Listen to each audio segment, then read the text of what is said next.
Ces 6 jeunes Belges qui ont vécu l'enfer en passant le nouvel an en plein cœur de Milan sur la Plaza Duomo. 6 jeunes, 4 filles, 2 garçons. Après le feu d'artifice, le groupe veut quitter la place mais se trouve encerclé par une centaine d'hommes. Ils ont tous entre 20 et 40 ans.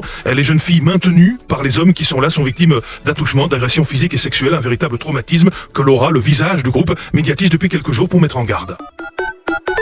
Laura est en ligne avec nous ce matin. Bonjour et bienvenue sur Bel RTL. Bonjour. Merci d'être là. Je sais que c'est compliqué pour vous parce qu'en plus vous entamez vos examens là dans la foulée de notre conversation. C'est une image terrible. Vous dites, je n'oublierai jamais le regard de ces hommes qui vous ont encerclé et tenu. C'était un visage de haine, de violence. Qu'est-ce qui s'est passé ce soir-là? C'est ça, c'était vraiment un regard noir qu'on ressentait comme de la haine et de la violence, comme si ce geste était prémédité.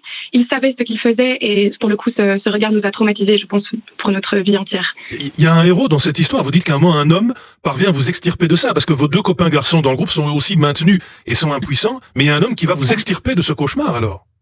Tout à fait. Donc un monsieur italien d'une 50aine d'années a vu sa femme emprisonnée dans le même enfer que nous et a décidé en même temps que de sauver sa femme, de me sauver également. Il m'a tenu par la main et m'a sorti de cet enfer. Sans lui, je ne serais pas à cet appel ce matin. Je lis ce matin que les autorités milanaises ont essayé de vous contacter, veulent prendre contact, vous proposant de porter plainte. Il y a eu une médiatisation italienne ce week-end.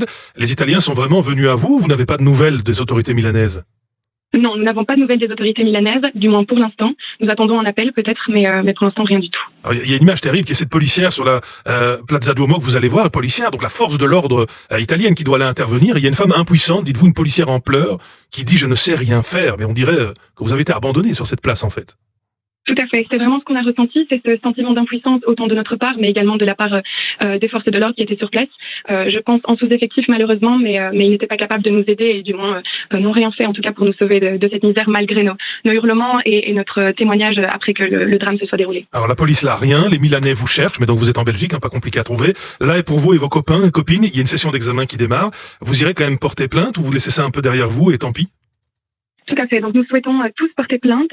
Nous ne pouvons pas laisser cette situation comme elle est, vu que ce sont des faits graves qui se sont déroulés. Nous ne voulons pas en rester là. Donc nous allons porter plainte malgré notre session d'examen très chargée dans le courant de la semaine.